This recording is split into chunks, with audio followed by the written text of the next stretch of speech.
अस्सलाम वालेकुम, मेरा नाम है सायरा अफरीन और आज जो हम पढ़ेंगे वो है बायोलॉजी सेकंड ईयर का फर्स्ट चैप्टर जिसे कहेंगे हम होमोस्टैसिस। होमोस्टैसिस क्या होते हैं? The protection of internal environment from the harms of fluctuation in external environment.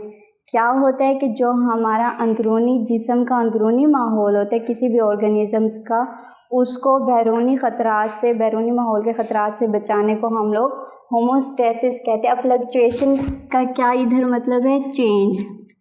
अब ये चेंज से क्या मुराद है?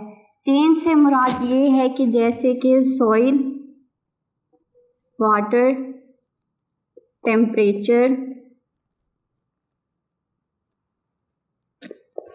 जैसे कि सपोज करें हमारी बॉडी बाहर का माहौल, हमारा जो अंदरूनी जिस्म है वो 37 डिग्री सेंटीग्रेड के ऊपर मेंटेन रहता है, लेकिन अगर बाहर का माहौल जो है वो बहुत गर्म है, 37 डिग्री सेल्सियस से बहुत हाई टेम्परेचर है, तो हमारी बॉडी जो है वो इंटरनल टेम्परेचर को किस तरह मेंटेन करेगी? हमें स्वेटिंग शुरू हो जाएगी, पसीना आना शुरू हो जाएगा, और जैसे ही हमें पसीना आएगा तो हमें खुद भी ठंडक महसूस होने लगेगी। इसे हम होमोस्टैसिस कहेंगे। अगर हम होमोस्टैसिस के प्रोसेस की बात करें तो इसमें 3 प्रोसेस आते हैं। नंबर 1 पे आता है थर्मोरेगुलेशन। थर्मोरेगुलेशन का क्या मतलब है?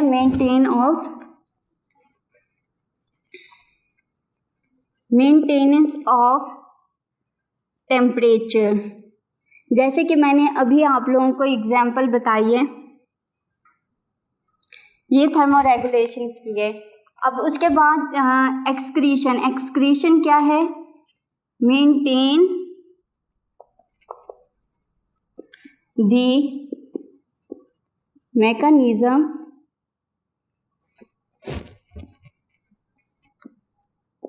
Of elimination of nitrogenous waste.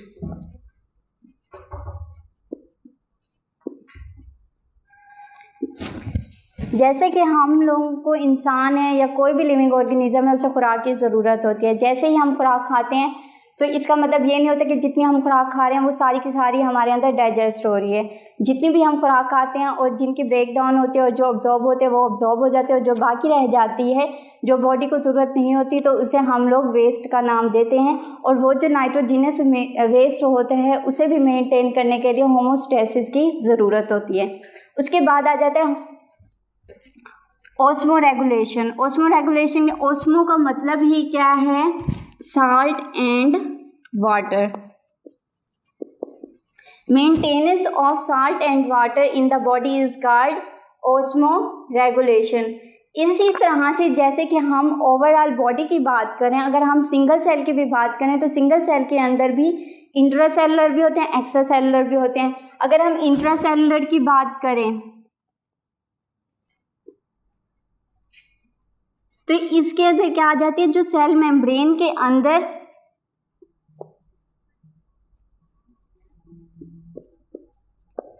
Organelles या जितना भी मटेरियल होता है वो, उन्हें हम इंट्रासेलुलर कहते हैं, और एक्स्ट्रासेलुलर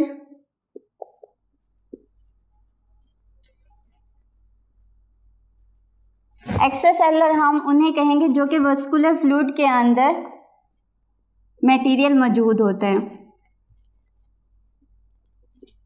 अगर हम सेल का स्ट्रक्चर लें, ये हमारे पास सेल है और इसमें भी क्या होगा? ये न्यूक्लियस,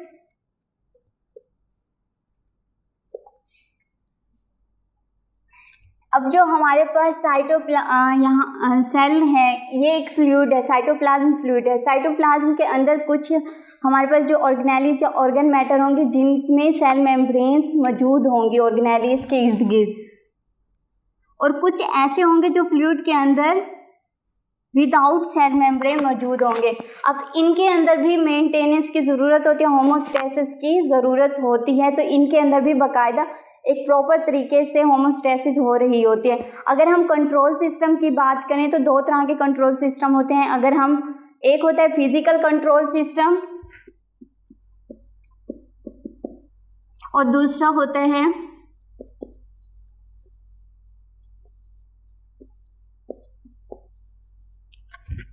बायोलॉजिकल कंट्रोल सिस्टम।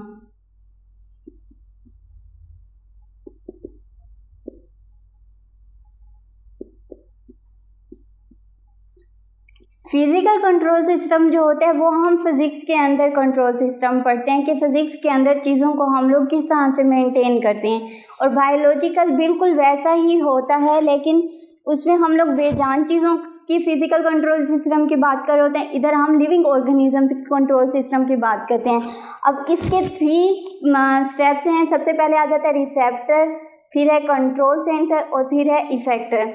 अगर सबसे पहले हम फिजिकल कंट्रोल सिस्टम की कोई एग्जांपल लें तो इसमें क्या आएगा, हमें बुखार हो रहा है बहुत तेज़, अगर हम इसकी फिजिकल लें तो इसमें रिसेप्टर सबसे पहले क्या होगा, हम थर्मामीटर यूज़ करेंगे ताकि हम अपने टेम्परेचर को डिटेक्ट कर लें, थर्मामीटर। जैसे ही हमें पता चलेगा कि हमें बुखार है तो हम सबसे पहले क्या करेंगे, तब हम कूलर या हीटर का इस्तेमाल करेंगे। अगर हमें गर्मी लग रही है तो हम लोग कूलर का इस्तेमाल करेंगे, अगर हमें बुखार के अंदर सर्दी फील हो रही है तो हम लोग हीटर का इस्तेमाल करेंगे। तो ये हमारे पास कंट्रोल सेंटर होगा। बिल्कुल इसी तरह से ही जब हम लोगों के पास कूलर और हीटर है, इफेक्टर क्या होगा, इफेक्टर जो हम वहाँ पर कूलर या हीटर के सामने बैठकर अपने जो अंदरूनी जो हमारा टेम्परेचर उसे हम मेंटेन करेंगे तो उसे हम इफेक्टर करेंगे, रिस्पॉन्स भी कहेंगे। जो कंट्रोल सेंटर की मदद से हम रिस्पॉन्स लेते हैं उसे हम लोग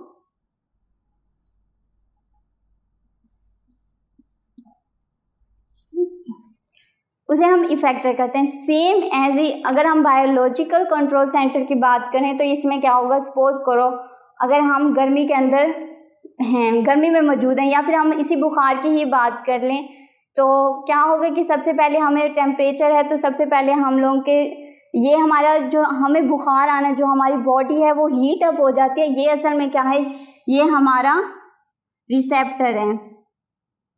हमें जो फीलिंग्स आ रही होती है कि बुखार या इस तरह से, इसी तरह कंट्रोल सेंटर क्या होगा कि हमारे दिमाग के अंदर जो स्टिमुलस मौजूद होंगे वो हमारे ब्रेन के अंदर जो रिसेप्टर्स होंगे उन्हें पैगाम पहुंचाएंगे कि हमारी जो बॉडी और बैरूनी जो टेम्परेचर है उसमें फ्लक्चुएशन आ रही है, चेंजिंग आ रही है। तो इसके अंदर जो रिस्पॉन्स होगा, माइंड जो हमारी पूरी बॉडी को हीट अप कर देगा या फिर फुल ठंडा कर देगा, ड्राई कर देगा, या स्वेटिंग हो जाएगी हमें गर्मी के अंदर, तो ये हमारा रिस्पॉन्स होगा, उसे हम इफेक्टर का नाम देंगे। ये सारी एग्जाम्पल्स हैं हमारी होमोस्टैसिस की। अब ये भी क्वेश्चन आ सकता है, अब इस तरह से यहाँ पर 2 शॉर्ट क्वेश्चन भी हमारे बन सकते हैं। सबसे पहला क्वेश्चन जो है वो आ सकता है कि हमारे पास जो 3 जो हमारे मैकेनिज्म ऑफ होमोस्टैसिस हैं उनके नाम बताओ। ये हमारे असल में मैकेनिज्म ऑफ होमोस्टैसिस हैं। ये हमारे पास एक शॉर्ट क्वेश्चन जो बोर्ड में अक्सर आ जाता है। इसके बाद ये भी हमारे पास बोर्ड का ही क्वेश्चन है, कंट्रोल सिस्टम, इसके कंपोनेंट्स हमें बताएं। तो इसके जो कंपोनेंट्स हैं वो रिसेप्टर, कंट्रोल सेंटर और इफेक्टर। अगर हम इसकी एग्जांपल फिजिकली लें तो वही हमारे पास थर्मामीटर की आ जाएगी, और उसके नतीजे के अंदर जो हमारा कूलर और हीटर है वो हमारा कंट्रोल सेंटर आ जाएगा। और जो हमारा इफेक्टर रिस्पॉन्स है, हम जब हीटर या कूलर के आगे बैठेंगे तो वो हमारा इफेक्टर या रिस्पॉन्स होगा। बायोलॉजिकल के अंदर भी यही होगा कि अगर हमें बहुत ज़्यादा गर्मी लग रही है तो सबसे पहले जो हमें गर्मी फीलिंग्स आ रही हैं वो हमारा क्या होगा, रिसेप्टर होगा, और उसके नतीजे में जो हमारी ब्रेन है उधर से स्टिमुलस आएंगे और सेंसर स्टिमुलाई वगैरह आएंगे, तो वो हमें पैगाम देंगे हमारी फुल बॉडी को कि वहाँ से स्वेटिंग हमारी बॉडी से शुरू हो जाए, ताकि जो इंटरनल और एक्सटर्नल इन्वायरमेंट है वो मेंटेन हो जाए, तो उसे हम इफेक्टर का नाम देंगे। Thank you.